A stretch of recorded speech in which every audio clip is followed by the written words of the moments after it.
우리 경제의 현 주소와 나아갈 방향을 짚어보는 YTN 기획 시리즈.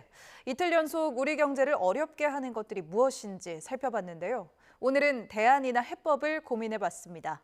먼저 수출을 활성화할 방안에 대해 박홍구 기자가 취재했습니다. 반도체는 지난해 9월까지는 17개월 연속 100억 달러 이상을 수출하며 무역 성장을 이끌었습니다.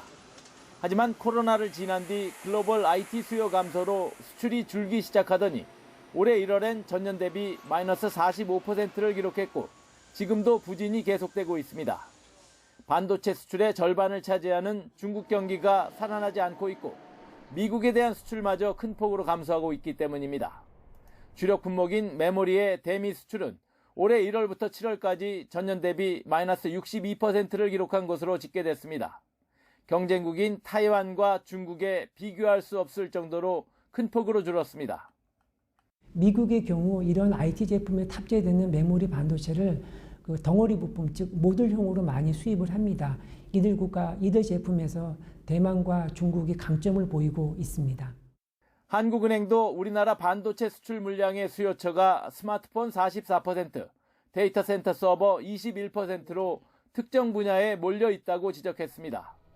이에 비해 자동차는 지난해 7월부터 지난달까지 14개월 연속 수출 플러스를 달성하며 호조를 이어가고 있습니다. 세계 최대 시장인 중국에서 점유율이 1.2%에 불과하지만 캐나다와 호주 등으로 수출 시장을 다변화하고 전기차 개발에 먼저 뛰어든 게 주요했습니다.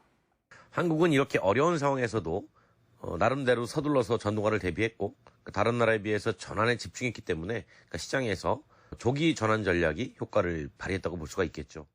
자동차 수출은 최근엔 인도네시아와 태국 등 동남아와 인도 등으로 범위를 확대하고 있습니다.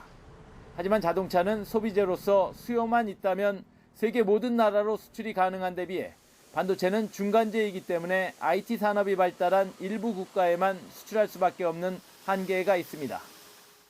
따라서 반도체 수출이 외부 시장 변화에 순발력 있게 대응하기 위해서는 메모리 위주에서 벗어나 시스템 반도체를 개발하고 패키징 기술을 육성하는 게 필요하다는 지적입니다.